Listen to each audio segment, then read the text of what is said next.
Why don't we start with brief introductions as people come in? Oussama, we'll leave you for last so you can just dive right in. Does that work for you?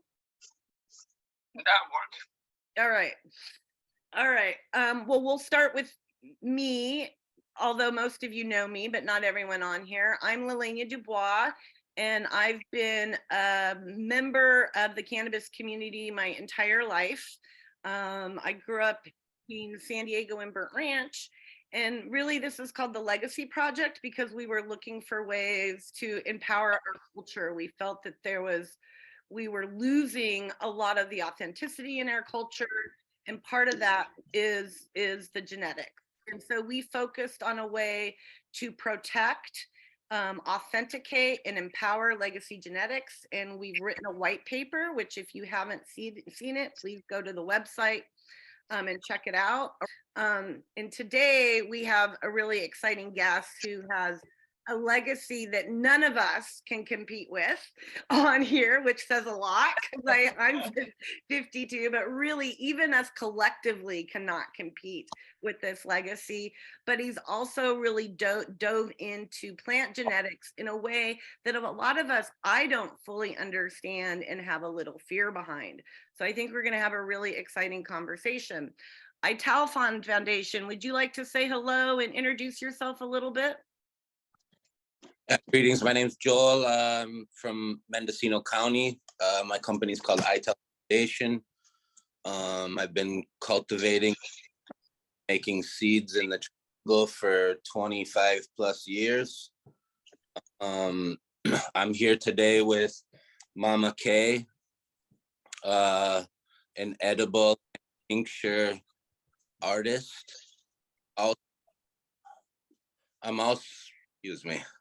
I'm also here with Matthew, if you want to introduce yourself quick. Hello, my name is Matthew, born and raised on a legacy farm here. I've been growing since the early 80s.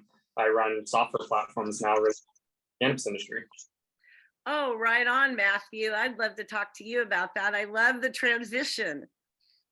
Hi, my name's Mama Kay, Mama Kush Medicinals. I teach people how to consume cannabis without smoking. I've been working with cancer patients 25 years.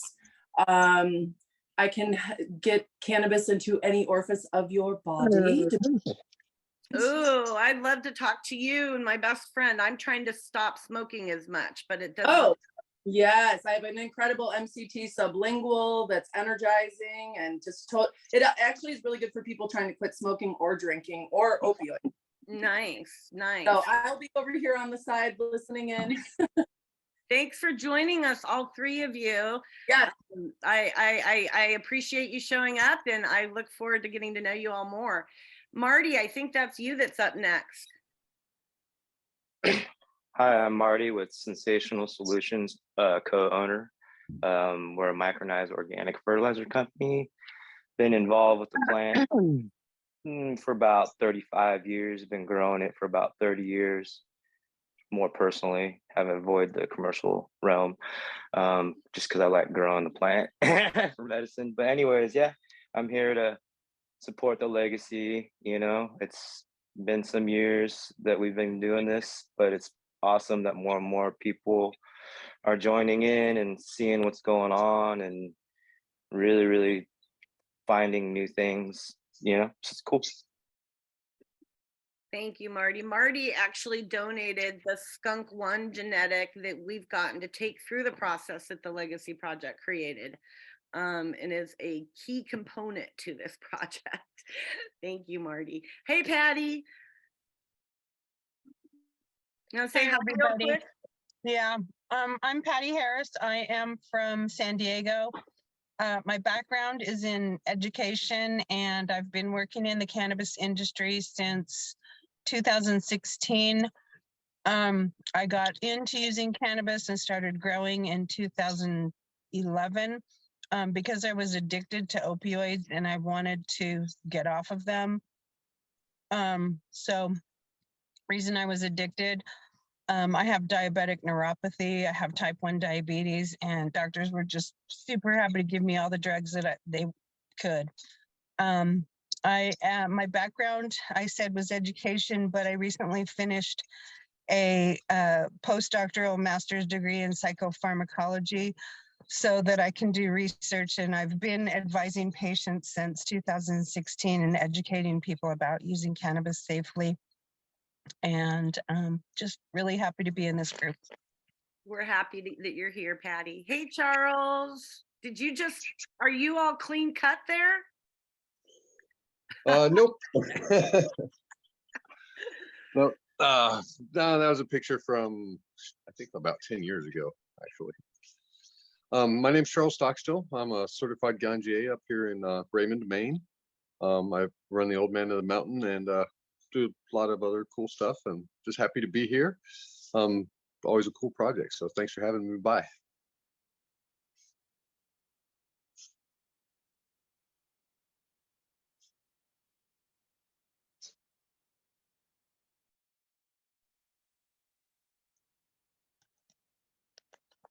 My sound isn't working. For some We reason. can't hear There you. it You're is. muted. There Lele, it you're is. muted. My sound went off for a second. I'm back.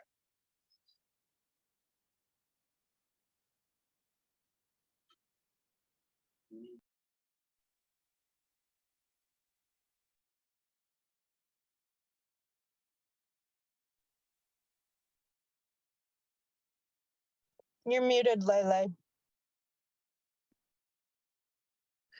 I'm muted. That's all right, Matt. Is that you there? Are you the note taker and yourself? Yeah, that's a note taker. We use that just to sometimes you can't capture everything, and it will generate like keywords that were cited like 5 or 10 times or whatever in the conversation. It's like an algorithm, but Okay, it's a good assistant. I get that, but one of the rules of this group is that we're able to talk about things that we're not gonna go to jail for, and so we're Okay. Well, we can remove that. yeah, just usually we keep that pretty tight. Just You can actually kick it out of here. Aren't you the host? I am the host. Oh, okay, I got it. Thank There you. you go. Okay, Sandra, you want to say hello? Sure. Can you guys hear me? Yes. Hi, everybody. I'm Sandra Castaneda-Lepp. I started growing in 1982. I was arrested and raided in 1997 for cultivation, making me California's first caregiver to be found innocent of cultivation. Worked in data, worked at NASA Ames Research Center for about 7 years, doing database work. Ended up having colon reconstruction surgery, becoming a patient, and dedicating my life to this plant.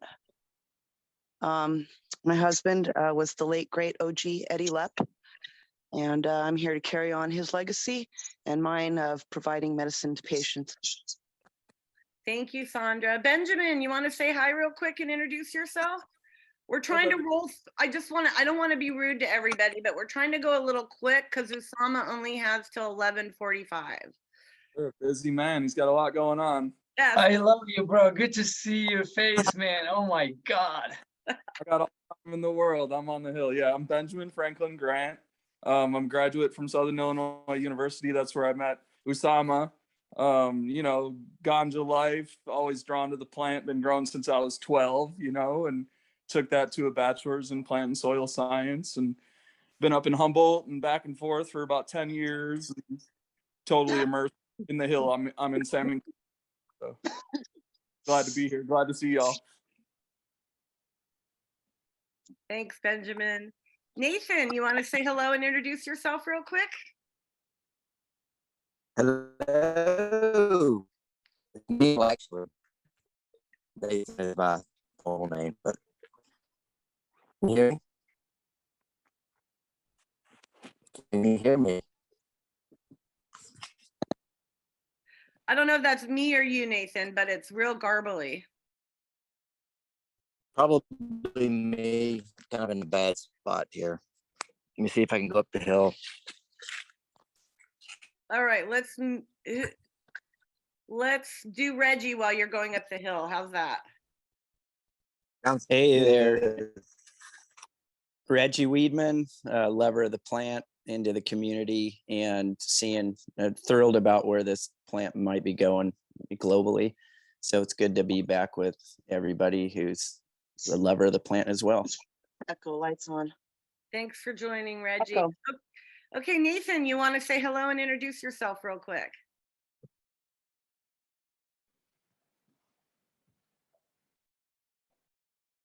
Talking about me?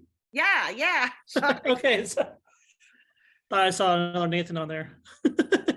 So I'm Nathan. I'm from Vern Bioanalytics. We do testing for different pathogens, genetic traits on the East Coast in Massachusetts, and came to this industry from the pharmaceutical because I think this plant is pretty awesome. So I'd love to be part of the community. Thanks, Nathan. And Nathan, on the iPhone, are you in a better spot now? All right. How about 70? I think that's Rob. Rob, you want to say hi real quick? Yeah, hey, this is Rob, a farmer distributor from Humboldt. Just got here.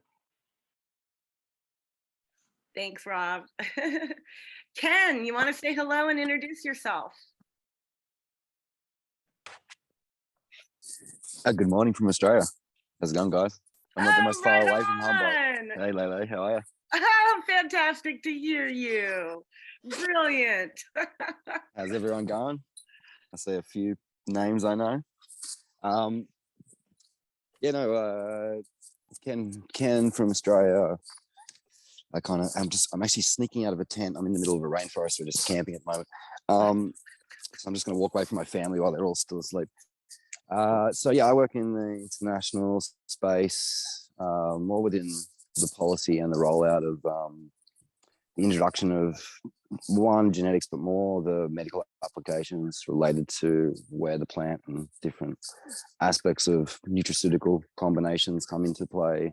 So I work in a weird kind of field between the agricultural technologies that can be implemented and the medical outcomes, I guess, that we see. So I work in an interesting area. Actually, today I was really interested because I know Matt from Trilogene. That's there. And I did see that in relation to Morocco and talking about genetics. And I had sent you a message overnight, Lele, just in regards to this, but we're currently doing a project within Morocco that's very interesting. And so, yeah, I really was thought I better get up this morning and listen in on today's call. So Right, it's a pleasure to be here, guys. Well, when we get off this call, I'll make sure if you and Oussama don't know each other already, that you're connected through email. Legend. Thank you very much. Absolutely. Joseph, good morning. Thank you for joining us. Good morning. How's it going? Well, you want to give a brief introduction to yourself? Let us know where you are and who you are. I mean, I know, but you know. Yeah, my name's Joseph. I'm in Mendocino County. I'm with Emerald Spirit Botanicals, and we specialize in breeding cannabis cultivars with unique cannabinoid ratios. Right on. Thank you. John, I saw you pop in. You want to say hi real quick?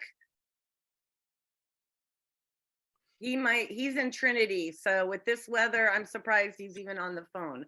But John is go ahead, John. I see you. Yeah, I've got super spotty reception. I'm only hearing, I just heard my name, but yeah, we've had rough weather out in Trinity. I should probably just listen. All right. Well, John has been a large part of this group throughout the whole process and is representing one of the most isolated regions here in the Northern California. There was one more person on the iPhone that was there you are. I think I'm here now. Am I here? Am I in? You are in and we can hear you. Yeah, my mic was off. That might have been part of the problem. I'm Neil. I'm from the Gulf Coast, Mississippi, Alabama. Been growing since 84, 85-ish. Actually, I was growing before I even started smoking, and been breeding just about as long. So just have been totally immersed in the plant ever since. And it's what I do. I, help see people, free of charge. I just love everything about the plant. It's my whole life. Thank you, Neil, for joining us. I'm excited. We have so many new people on here. We are recording this call. However, if we do discuss things that could put anyone at risk, we will edit that out or not make it public, really depending on the group. But today we're really here to hear from Oussama, who is a person that I feel quite privileged to get to have conversations with, because he is literally a brother from another, and he has such a like experience to our experience, yet in a completely different country, with even more oppression, and they're dealing with a lot of the same things through legalization that we are. And he's also dove into a part of the plant research that a lot of us have a lot of questions and concerns. So he can only be here for a quick moment to have a little talk, but he's a part of the group and is going to be in and out. You guys can reach out to him as a resource anytime. And I am giving you the floor, Oussama. Thank you so much for coming. Thank you so much for humbling me with your words. Thank you for the time. Thank you guys for showing up. I see some familiar faces. The most excited person, it's not fair, but the most excited person, like Ben, I haven't seen him since I visited him in the little shack where he lives right now, few months ago. But good to see you, brother. Good to see you. Good to see you. Good to see you. My name is Oussama Badad. I'm Moroccan born and raised. Came to the U.S. about 7 years ago on a Fulbright scholarship for my PhD. Worked in the soybean industry and the olive industry, genomics,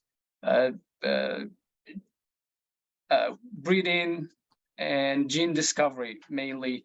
And part of my PhD was on whole genome sequencing of olive, and then the history of domestication and the impact on the epigenetics. And we published some very interesting manuscripts about the whole genome, the domestication of olive, and then what was the cost in terms of epigenetic marks. There is manuscripts available for you guys to read if you have any interest in that. It's pretty fun. And then shifted from the academia and the soybean and the olives to cannabis for a simple reason that the way I've seen the industry evolving and how the lack of knowledge led to adopting a model that cost a lot, and that's the propagation of the plant to start with. We over-selected for certain things, we narrowed the genetic diversity, and then we chose the riskiest way to transfer genetics, which is propagation, vegetative propagation through tissue. And then viruses, viroids, pests, everything started just crawling all over the place. And now you can scream, I have latent viroid in California, someone else in Alabama will do the same. And I was like, why don't we do, there is translational medicine, everything that is applied to human could be, and that was applied to other crop could be translated into the world of cannabis. And why not? The why not was because there is a big clash of the legacy, the science, everybody is scared because of certain things that happened in the past. I was like, well, how can we build a bridge? How can we build a bridge? I'm like, well, how am I going to get involved in this industry? I'm just a PhD student and I'm all weird with my work. And I found Trilogene, and I was like, there's a part of the industry that I'm missing, the culture of the plant and growing the plants and breeding the plants and smelling it and smoking it and sharing it. And I was like, this is all good. All it needs is like a nail polish, and the nail polish, which is that science that comes in and fix that little detail and makes everything okay. Now we understand why. And Trilogene developed a crazy global supply chain on hemp. Anything that is below 0.3%. It's really hard. Believe me, guys, you think it's easy to breed hemp and it's easy to do it, but it's really hard to stay under 0.3%. So develop a global supply chain on this. And then with the legalization coming across states and globally, I was like, why not we use this engine, put it in the community, and take that to the other side of the Atlantic, you know, go globally. That's where Europe, Africa, Asia, they meet the Americas. So, and the reason why I'm having this conversation with you is Trilogene is a little particular thing. All the marketplace, that's how I call them, all the marketplace you see today in the market is some of them not plant touching companies, some of them are this, some of them are this, some of them are this. I'm like, how about someone who is soaked in both cultures and the science could empower all of these communities around? I know that Ben has a deal with, for example, a nursery that gives them 5 cents or 10 cents a cut when they get a cut. Ben will be more interested in, I don't care if you make a cut or not. You told me 18,000 cut a week, I need to be paid for 18,000 cuts a week, for example. Things that are very unique, something very unique for a medicinal purpose or something. Across our global supply, that could be in Germany, it could be in Portugal, it could be in Argentina, in Ecuador, in Uruguay, 1 in 35 countries. We can push these beautiful things globally. And that's what Kevin was talking about. I was like, how can we take this community through genetics and make it global? Because that's what is missing in this community, is someone to take it globally, because a little deal here, a little there, and all of these little things are really hard to manage. And at the end, the farmer sits there like, well, I was screwed. Exactly. Because most of the part is managing relationships, like Matt will say. It's all about managing relationships. And then it's crazy. We want to bring everything that we do to the community, but we have to do it one thing at a time, so it's not an uphill battle. And I don't know if Matt is still there, but I wanted to talk about what we're doing here and why I am doing this in relationship with Morocco.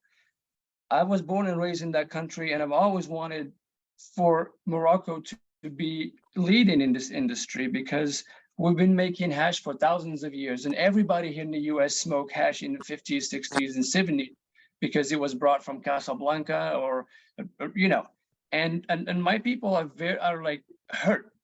Finally, we fought for years and years, and finally we have a legalization project. But what if exactly the same thing that happened in California? What if the people that spent thousands of years conserving those genetics and cultivating and keeping the knowledge and making that hash that went global, that was sold in coffee shops in Amsterdam, that was sold in Paris, in London, in New York, in Miami, everywhere. So the struggle is similar, but it's two different environments, but they are pretty harsh. You have hills, and then you have Atlas Mountains. You have grow in very remote areas, small farms. It's tight, and law enforcement is always busting people. And the crazy thing is, some people in the Rif, they have royal decree that they got from old kings to grow cannabis, because that's the only thing they could grow in those mountains. And that's what their parents and grandparents and great-great-grandparents used to grow. So that's why I'm so interested in this, is take a platform that's been building and building and building. Now it's ready to serve communities globally, not only in Trinity or in Humboldt or in Mendocino. It's in every county in the US and in every country. Anybody who needs to be empowered could use this platform. And someone will be like, well, there is a lot of people like you. I mean, everybody is coming and looking for genetics. I'm not coming looking for genetics. I'm coming to look for unique genetics, because I can make anything in my lab. And Lila, you know, and Ben knows this more than anybody here. He's been through the process. He was here at SIU. He knows the power of those genomic tools that we use in the lab, and what they could do for cannabis. And we are in the process of making some crazy things. I want to give our platform to, it's not, I'm not saying everybody has something unique. And this is, someone will tell you, I have this thing that is testing for this and this and this. And then you go through the hassle of getting a sample, getting a COA, taking the plant, trying it, and it's not what it is. So like we are taking in some work, but I could do this on my own, and Ben here could vouch for me. But we wanted this to be. I'm running out of words, but just. Oussama. Oh, sorry, Benjamin, go on. Go ahead, Ben. Can you talk about the like Moroccan landrace project? I saw that field of was it Beldia? So that's in Morocco.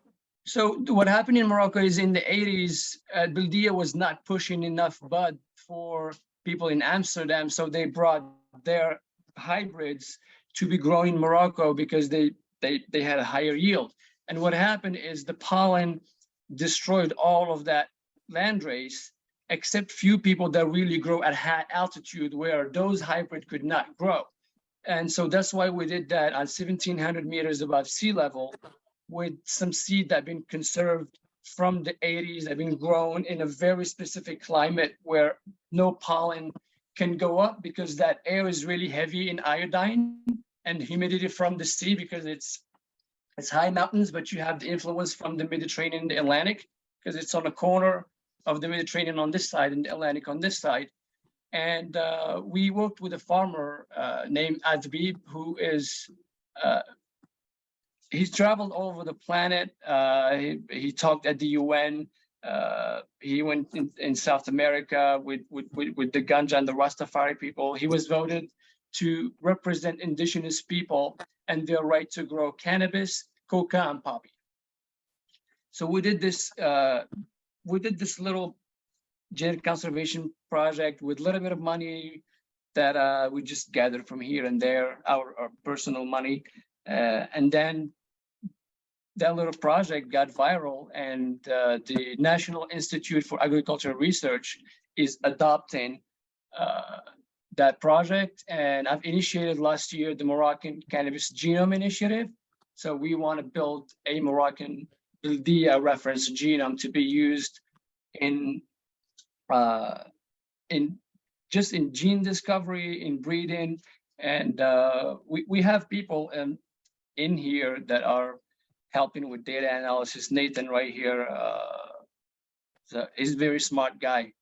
Nathan Johnson is one of the brilliant minds that we had a chance to work with. I run some of his stuff in my lab. There's other people that are not here, but that they're helping with making this happen. But yeah, the Moroccan Beldia is one of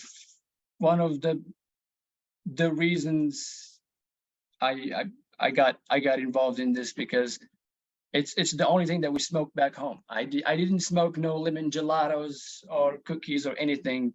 We smoked hash that made out of Beldia, dry sift, beautiful, sun dried.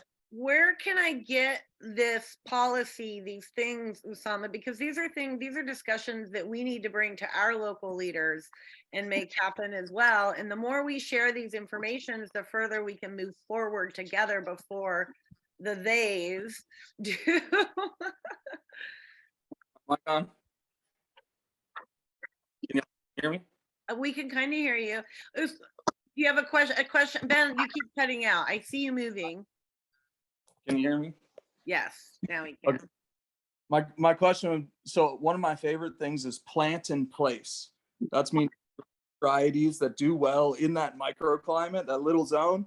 Like Honeydew has their microclimate, Trinidad has theirs, Oric has theirs, Salmon Creek has ours, you know? Yeah. So that genetic tool, like that kind of idea where you have specific little kind of race or favored varieties per microclimate, and we could actually like figure out what's the root of the Salmon Creek, or the root of the Alder Point populations, the root of the Trinidad populations, and figure out like Trinidad's on the coast, you're growing in ferns. it gets drizzled and rained. So they're all mold resistant. That's the only thing you can really grow is mold resistant stuff. Where if you're in Alder Point, you're in a desert, or further south, you're like way hotter and way drier. Further inland you go, it turns into a straight desert. So you have all these little tiny microclimates. It'd be fascinating to use that kind of genomic mapping tool plan you're working on and figure out like what those are for us, so we can get appellations and like really you can infer almost the mold resistance genes from the population that predominates in Trinidad, right? Then yes, that's what I mean. I think all these places, but this region that we're in especially, it's the reason that so much genetic diversity was created is because of all that microclimate diversity. It's just, I find it thrilling. I think we'll find out one day vibrational, well, that's a whole nother conversation. We have some questions. I don't need to talk. Patty, go ahead. Yeah, thank you. Going back to what you said, Lele, about the policy, down here in San Diego, I am working on social equity policy writing and lobbying activism. I think some of you in the group know that I'm Indigenous. I work with the Indigenous tribes down here in San Diego, and there are 19 federally recognized reservations for different tribes, which is the highest number of reservations in the entire country. So we would love to have any of that kind of policy information to kind of inform our work down here. Well, it is something that there is a piece of legislation that was really smart is, by the way, Ben, Brianna was saying hello. She was waving at you. One of the pieces is they only legalized the growing in only 3 counties that are really concerned by this. So if you don't live there, you cannot grow there.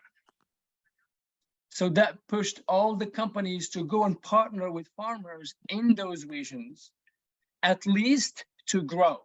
So the project that we have in there is to build value around the farm instead of only growing cannabis, just like they did for illegal drug dealers. Now they're going to do it for legal drug dealers. No, let's build value around the farm. That's how you empower your farmers. How about bring an extraction or like a rosin making little lab or something to the community, so you're building value around the farm. Don't let just the flower to go. Still a product. Put it in a little jar, put a little label on it, take some pictures, do a little bit of marketing on it. That's how you create a brand. That's how you create value on the farm. That's how your breeders are making money. And this is another thing that we mastered through the years and that we are bringing to this community. It's, do you have something unique that you think the market will love? We would love to take it, put it in the right systems, do the marketing around it, push it to our clients, grow it in commercial facilities, put money in your pocket. Now you have money in your pocket, you can do other things. You want to go and do genotyping by sequencing to have a fingerprint for you? Go ahead, do it. You want to start your little seed line, you need marketing, you can do it. You need packaging, you can do it. You need, but you got to empower that farmer and put money in his pocket so the entry is not a problem. That's the thing with farmer, is the level of entry to any of these things is high. Well, So that's why we created from this meeting, I'm telling you, if you have something unique in terms of cannabinoids or terpenoids or flower structure or something that you think it's unique, and you would love to have this in having in the right channels, we'll be happy to take you through those channels through our licensing things. Look, we have genetic that we license to those growers, right? Yours is going to be in addition to that catalog. This is easy and simple. You're making money, I make sure that you make money. Because I make sure that I'm making money, and every time I'm making money, you're making money, right? So if I'm making money, you are making money. And So- then example, Ben had something interesting in his place. I went all the way there. we sat, we looked at it, we sent it for analysis and everything. And Ben can be an example of at what length we can go for a farmer, for a breeder. And Ben, I have Ben seeds in my freezer since what 2-3 years now. In cryo. And cryo. Ben and I, we never, yeah, Ben and I, we never signed an NDA. Ben needed me to go to Fresno. I hopped in a Greyhound because I don't drive. I flew from Illinois to LA. I took a Greyhound to Fresno, picked me up from there. We did the work, smoked some joint. That was our NDA. Human relationships are stronger than anything I can sign with you. All right, Oussama, we have another question from Ken. Hey, Ken, good to see Hey. your face. Hey, how's it going? Hey guys. Hey everybody. It's a beautiful morning from Oh, Australia. it's gorgeous. All right, Oussama, I know what you talk about on a lot of different levels. This is the first call I've ever jumped on because it's always at a time that's very difficult for me. But I'm on holidays at the moment. So I work on, and I forgot the principle of the call when I first got on because I was half asleep. So I come from the genetic space. So I've worked within the landrace genetic space for over 23 years. I started preserving landrace genetics and traveling around the planet in 2000. I'm known of in a lot of circles. I worked a lot with Sam, Neville's Hayes, Sam. So I pretty much have his entire landrace lot. He lived about 4 kilometers from here. Okay, so I have his entire landrace library, but my family comes from the old hash traders over the way back in the day. So I come from the oldest line of the Hungarians that used to grow poppies and hemp from probably Austria Empire. I come with the first Mongolians that came down into Hungary with Attila the Hun. So we brought a lot of the hemp strains that came in from probably Upper Tibet. And so I've traveled the world my entire life. I've got over 3,800 landrace genetics. Currently, I'm working on a project in Morocco with the King of Morocco. I work at large-scale projects, Oussama, and the reason I'm on this call today is because of you. I know the shit you're talking about. The real bottleneck you'll find, you want to get to high-level policy. I worked on the policy. I was the guy that got the book bound and delivered to the Narcotics Commission policy with Hanka Gabrielka and a lot of great other people over in Europe back in 2018. I've worked really hard in the US. I tried really hard to bring landrace genetics there.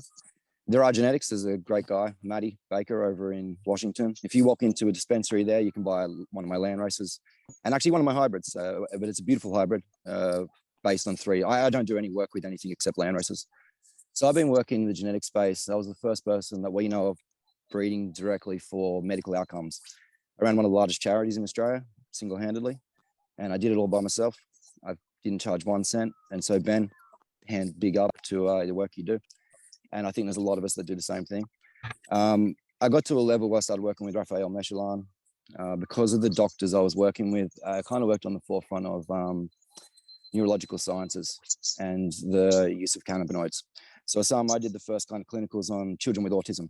I'm currently working with a group trying to deliver as a buyers club, cheap nutraceuticals as food-based delivery systems for cannabinoids, which make it just so much more easy for the fucking high level bullshit you have to deal with. Because I get to deal with that bullshit. So I'm one of the motherfuckers right at the top. So I haven't spoken with them yet, but then the next call, what we can do in Morocco is insane. Okay, so because I've been working in the provenance of ag as well, and in that space. But I got the technology, and the best thing is we've got the capital, which is the most important point, because there's one rule you always find out. Sorry, Patty, I'll let you go in 1 second. There's one problem that you'll always find, and we all know this. It's the capital resources and who controls them, whether that's insurances for you, whether it's smart contracts for farmers, and how you bring back that money back to the farmer. That differentiation you're talking about, Oussama, how you do that at small to large scale has to be proven out, and that proof of concept model can be done. Absolutely, so, bro. It's yeah. Look, it's all designed like I'm bringing. Look, there is shipping containers, and labs can be put in shipping containers. Exactly. And they are getting put together as we speak. So we have a plan. We have a plan for that. I want to build it in East Sagan. East Sagan is the heart